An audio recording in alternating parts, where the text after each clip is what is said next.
এই শব্দের দিন শেষ। ভোট নাই, নো ভোট। হিন্দু ভোট যেই যত কথা বলুক না কেন এক জায়গায় যায়। আমি দাউদকান্দির প্রত্যন্ত অঞ্চল অর্থাৎ সীমান্ত এলাকা ধরতে গেলে এবং রিমোট, আপনারা জানেন, আপনারাই নিজেরা বলে রাস্তাঘাটের অভাবে এখানে আপনাদের হাইটে আসতে হয়। অনেক সময় রাত সন্ধ্যা হলে আপনারা গরিবপুর দাউদকান্দি থেকে আসেনও না এখানে। সেই রকম একটি জনপদে একজন এমপি রাতের বেলা শুধু আপনাদেরকে কথা দিয়েছিল ওনার ভাই আর আমরা, যে নির্বাচিত হলে আপনাদের এখানে আমরা ওনাকে নিয়ে আসবো। উনি শুধু আসেন নাই, সর্বপ্রথম আপনাদের এখানে আসেন। এখন ওই যে বলে না, সকালবেলাটা দেখলে বোঝা যায় সারা দিনটা কেমন যাবে। আসার সময় ওনার সাথে কথা হয়েছে। মাননীয় নেতা, এই যে মন্দিরটা দেখছেন, ছোট্ট একটা মন্দির, এখানে 230 ঘর, সম্ভবত 230 ঘর হিন্দু সনাতন ধর্মীয়। এখানে প্রায় 800-র উপরে, 800+ হিন্দু ভোট।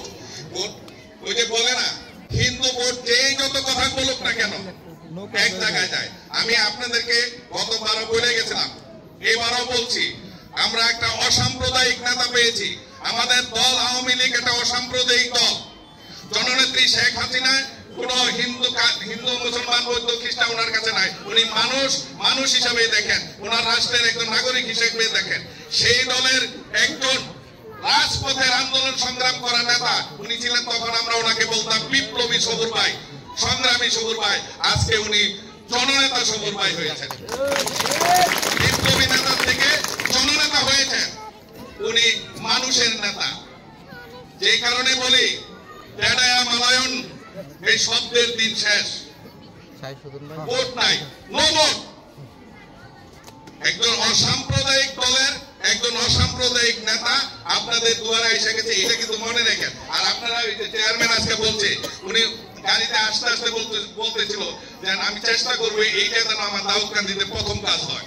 সেটা হলো কোনটা? ওইটা বললো দাউদকান্দির মানুষ মতলব হয়ে আসবে, এটা আমি দিতে চাই না। আমি চেষ্টা করবো যে দাউদকান্দির মানুষ যেন দাউদকান্দিতে আসে। উনি অনেক বড় মাপের মানুষ, ওনার অনেক বড় হাত। ওনার একটা টেলিফোন ওনার সামনে বললে এটি স্তুতি হয়ে যায়। ওনার একটা টেলিফোনে কাজটা করে দিয়ে মানুষ ধন্য হয়। আর অনেকে ফাইল নিয়ে দৌড়াদৌড়ি করে, একজন আরেকজনের দিয়ে টেলিফোন করায়, তারপর ফাইল ছোটে না। আর ইঞ্জিনিয়ার আব্দুল সবুর এমন একজন নেতা আমরা পেয়েছি, আমাদের সৌভাগ্য।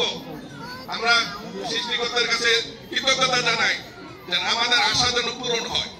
আমরা এমন একজন নেতা পেয়েছি যিনি নিজের থেকে ফিল করেন যে আমার দাউদকান্দিতে এই কাজগুলা করা উচিত ছিল, অনেক আগে হওয়া উচিত ছিল, হয় নাই। আমাকে যখন আমি যখন সুযোগ পাইছি, আমি এইগুলো দ্রুততম সময়ের মধ্যে, উনি 5 বছর সময় পান। উনি বললেন না, আজকে সমন্বয় কমিটির মিটিং এ বলছেন আমি 3 বছরের মধ্যে চেষ্টা করব দাউদকান্দিতে যেন কোনো কাজ এখানে একটা স্কুলের থেকে এই ছেলেমেয়েরা আসতে একটু সমস্যা হয়। এটা বড় টাকার কাজ না, বড় টাকার কাজ ওইটাই আপনি ফার্স্ট প্রায়োরিটি দিবেন। আর এইটা ছোট টাকার কাজ, এইটা এবং 2-3টা মন্দির আছে। এইটা আপনার কাছে একটা অনুরোধ, এই মন্দিরগুলা এবং এই স্কুলের যে রাস্তাটা, এটা আপনি দ্রুততম সময়ের ভিতরে এগুলা করবেন, এটা আমাদের বিশ্বাস আছে। পরিশেষে একটা কথা বলে আমি বিশ্বাস করে দিব, মহিউদ্দিন ভাই, আমার ভাই মহিউদ্দিন আছে এখানে। আপনাদের এখানে মা বোন যারা আছেন, যে কোনো সমস্যায় যদি আপনারা মনে করেন ইঞ্জিনিয়ার আব্দুল সবুর পর্যন্ত যেতে হবে, আপনারা বিশ্বাস রাখতে পারেন, এটা মনের ভিতরে এই বেঁধে রাখতে পারেন যে ইঞ্জিনিয়ার আব্দুল সবুর কাছে ভগবান ঈশ্বর তো আছে নেই, সৃষ্টিগত তো আছে নেই। আর ইঞ্জিনিয়ার আব্দুল সবুর সব আপনার আত্মীয় স্বজন আসার আগে ইঞ্জিনিয়ার আব্দুল সবুর আপনার পাশে দাঁড়াবেন। এই কথা দিয়ে গেলাম। পরিশেষে আপনারা যারা এই রাত্রগৃহে এখানে, আমি এখানে আওয়ামী লীগের নেতৃবৃন্দের কাছে আমি যারা আয়োজন করছে